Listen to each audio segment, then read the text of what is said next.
Hello guys, তোমাদের সকলকে আমার চ্যানেলে স্বাগত। আমি রয়েছি তোমাদের পাশে। আজকে আমি ক্লাস 12-এর সনেট নাম্বার 18 অর্থাৎ shall I compare thee to a summer's day এই কবিতা থেকে বেশ কিছু গুরুত্বপূর্ণ লং কোশ্চেন তোমাদের শেয়ার করছি। যারা এবছর উচ্চ মাধ্যমিক পরীক্ষা দেবে তাদের ক্ষেত্রে কোশ্চেনগুলো ভেরি ভেরি ইম্পর্টেন্ট। তারা অবশ্যই ভিডিওটা স্কিপ না করে প্রথম থেকে শেষ পর্যন্ত দেখবে।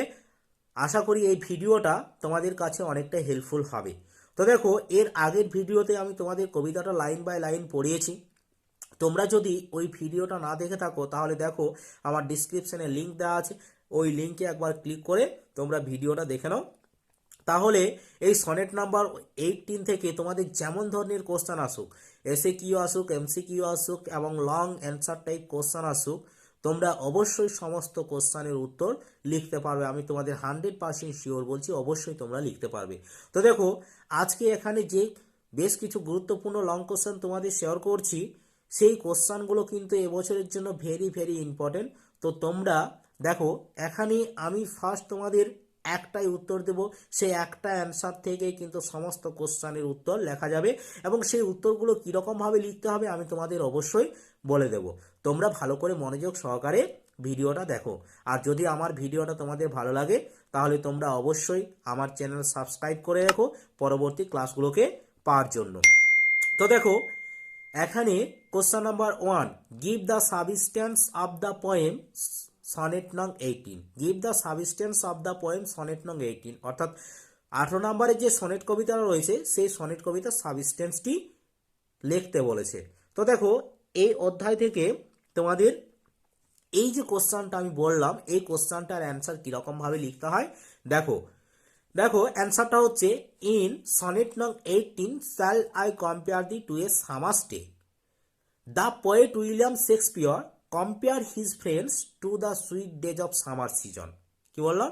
ইন সনেট নং 18 shall I compare thee to a summer's day, অর্থাৎ সনেট নাম্বার 18 এই কবিতাটা যেটা হচ্ছে shall I compare thee to a summer's day, এই কবিতাতে দ্য পোয়েট উইলিয়াম শেক্সপিয়র, কবি William Shakespeare compare his friends, তার বন্ধুকে তুলনা করেছেন to the sweet days of summer season, অর্থাৎ গ্রীষ্মকালের একটা মিষ্টি মধুর দিনের সঙ্গে।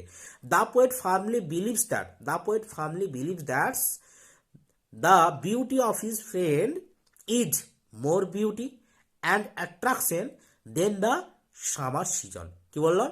The poet firmly believes that, অর্থাৎ কবি গভীরভাবে বিশ্বাস করেন যে the beauty of his poet friends, অর্থাৎ কবির বন্ধুর সৌন্দর্য ইজ মোর বিউটি, অনেক বেশি সুন্দর, অ্যান্ড অ্যাট্রাকশন, অনেক বেশি আকর্ষণীয়, দেন দ্য সামার সিজন, অর্থাৎ গ্রীষ্মকালের দিনের চেয়ে, অর্থাৎ দেন দ্য সামার সিজন, গ্রীষ্মকালের দিনের চেয়ে। His friend is more loveliness, his friend is more loveliness and serenity than the happy summer's days, than the happy summer's days. কি বললাম? হিজ ফ্রেন্ডস, তার বন্ধু, ইজ মোর লাভলিনেস, অনেক সুন্দর, অ্যান্ড সেরেনিটি, এবং অনেক বেশি নির্মলতা, দেন দ্য হ্যাপি সামার স্টেজ, একটা সুখকর গ্রীষ্মের দিনের চেয়ে, একটা সুখকর গ্রীষ্মের দিনের চেয়ে তার বন্ধু অনেক বেশি সুন্দর এবং অনেক বেশি নির্মলতা। ঠিক আছে, অনেক বেশি নির্মলতা। এরপরে দেখো, the beauty of poets friend is not decayed by death, the beauty of poets friend is not decayed by death, অর্থাৎ কবির বন্ধুর যে সৌন্দর্য রয়েছে সেই সৌন্দর্য কখনো মৃত্যুর দ্বারা ধ্বংস হবে না, সেই সৌন্দর্য কখনো মৃত্যুর দ্বারা ধ্বংস হবে না। তারপরে দেখো, the natural summer shall fade, the natural summer shall fade but the beauty of poets friend shall not fade. কি বললাম?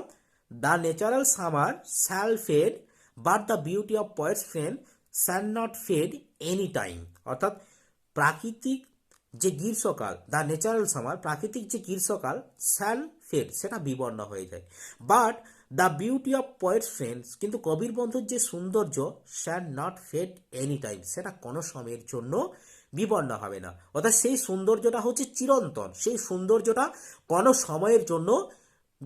সময়ের জন্য বিবর্ণ হবে না। ওকে, এরপর দেখো, summer's beauty lose its beauty, summer's beauty lose its beauty, অর্থাৎ গ্রীষ্মকাল তার সৌন্দর্য হারিয়ে ফেলে, but the beauty of poets friends, but the beauty of poets friend, কিন্তু কবির বন্ধুর সৌন্দর্য নেভার লুজ, সেটা কখনো হারিয়ে যাবে না। কি বললাম? But the beauty of poets friends never lose, কিন্তু কবির বন্ধুর যে সৌন্দর্য রয়েছে সেই সৌন্দর্যটা কখনো হারিয়ে যাবে না। The beauty of poets friends, the beauty of poets friends live at the revenge of time. The beauty of poets friends, কবির বন্ধুর যে সৌন্দর্য, lives at revenge of time, অর্থাৎ ধ্বংসের সময়েও টিকে থাকবে। কবির বন্ধুর যে সৌন্দর্য সেটা ধ্বংসের সময়েও টিকে থাকবে। ওকে, এরপরে দেখো, বিকজ, কারণ, that beauty is eternal, then the natural beauty of summer season. কি বললাম? That beauty is eternal, because that beauty is eternal, কারণ ওই সৌন্দর্য হচ্ছে চিরন্তন। Then the natural beauty of summer season, then the natural beauty of summer season, অর্থাৎ গ্রীষ্মকালের যে সৌন্দর্য, প্রাকৃতিক গ্রীষ্মকালের যে সৌন্দর্য, সেই সৌন্দর্যের চেয়ে। ওকে, এরপরে দেখো কি বলা হচ্ছে, এটা এটা তোমরা ফার্স্ট প্যারাতে লিখতে পারো। এরপরে যখন তোমরা লিখবে তখন তোমাদের প্যারা চেঞ্জ করে লিখতে হবে। Sometime the sun shines too hot and bright, sometimes অর্থাৎ কখনো কখনো, দ্য সান শাইন অর্থাৎ সূর্য কিরণ দেয়, টু হট খুব উত্তপ্তভাবে, অ্যান্ড ব্রাইট এবং খুব উজ্জ্বলতার সঙ্গে, অর্থাৎ কখনো কখনো সূর্য খুব উত্তপ্ত এবং উজ্জ্বলতার সঙ্গে কিরণ দেয়। Okay, the rays of the sun do appear at times unbearable. কি বললাম? The rays of the sun, the rays of the sun অর্থাৎ গ্রীষ্মকালের যে রশ্মি, অর্থাৎ সূর্যের যে রশ্মি, do appear at time unbearable, অর্থাৎ কখনো কখনো কি হচ্ছে, অসহনীয় হয়ে উঠছে। অর্থাৎ গ্রীষ্মকালের সূর্যের যে রশ্মি, সেই সূর্যের রশ্মিটা কি হচ্ছে, কখনো কখনো অসহনীয় হয়ে উঠছে, মানে সেই রশ্মিটা আর মানে সহ্য করা যাচ্ছে না, এইরকম ভাবে একটা অসহনীয় রশ্মি হয়ে উঠছে। ঠিক আছে, ইনফ্যাক্ট প্রকৃতপক্ষে the beauty of every natural things, in fact প্রকৃতপক্ষে the beauty of every natural things or object is decayed by chance or nature changing course. কি বললাম? দেখো, ইনফ্যাক্ট প্রকৃতপক্ষে, the beauty of every natural thing অর্থাৎ প্রকৃতির প্রত্যেক সুন্দর বস্তুর জিনিসগুলো, জিনিস অর্থাৎ প্রত্যেক সুন্দর বস্তুর, প্রত্যেক জিনিসের সৌন্দর্য, প্রত্যেক জিনিসের সৌন্দর্য আর object is decayed by chance or nature changing course, মানে কোনো দুর্ঘটনার দ্বারা বা প্রাকৃতিক পরিবর্তনের নিয়মের দ্বারা ধ্বংস হয়ে যায়, কোনো দুর্ঘটনার দ্বারা বা প্রাকৃতিক পরিবর্তনের নিয়মের দ্বারা ধ্বংস হয়ে যায়। But the beauty of poets friends, but the beauty of poets friend is not decayed, but the beauty of poets friends is not decayed, কিন্তু কবির বন্ধুর যে সৌন্দর্য রয়েছে সেই সৌন্দর্যটা ধ্বংস হবে না। কবির বন্ধুর যে সৌন্দর্য রয়েছে সেই সৌন্দর্যটা কখনো ধ্বংস হবে না। Okay, but summers wind do shake the beauty, summers wind do shakes the darling birds of May. কি বললাম? সামার্স উইন্ড অর্থাৎ গ্রীষ্মকালের যে বাতাস, do shake the darling birds of May অর্থাৎ সেটা গ্রীষ্মকালের সুন্দর ফুলের কুড়িকে নষ্ট করে দেয় বা সুন্দর ফুলের কুড়িকে নাড়া দেয়। যেটা গ্রীষ্মকালের যে বাতাস, সেই বাতাস কি করছে না, সুন্দর একটা ফুলের কুড়িকে নষ্ট করে দিচ্ছে।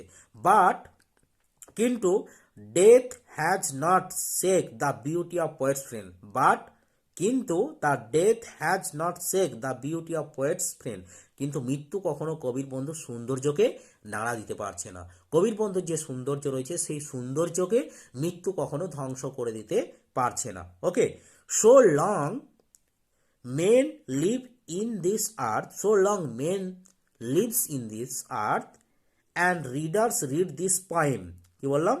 so long men live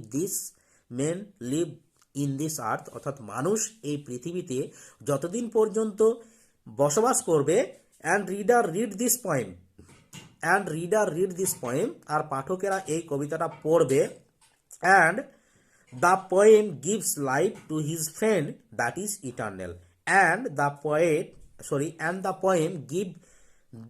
gives life, and the poem gives life আর কবিতাটাই জীবন দান করবে টু হিজ ফ্রেন্ড তার বন্ধুকে, দ্যাট ইজ ইটার্নাল চিরন্তন করার জন্য। অর্থাৎ কবিতায় কবির বন্ধুকে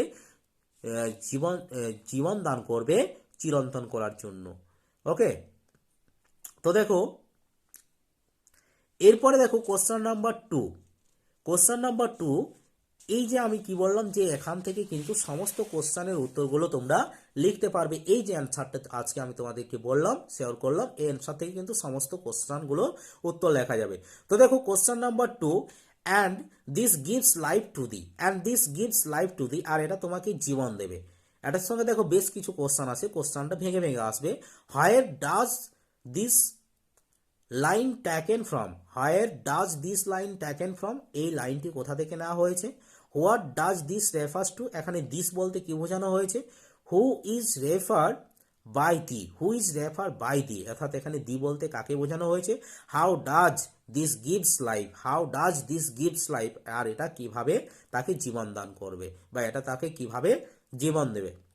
তো দেখো ফার্স্ট কোশ্চেনে যেটা বললাম, where does the line taken from, where does the line taken from, কোথা থেকে এই লাইনটি নেওয়া হয়েছে।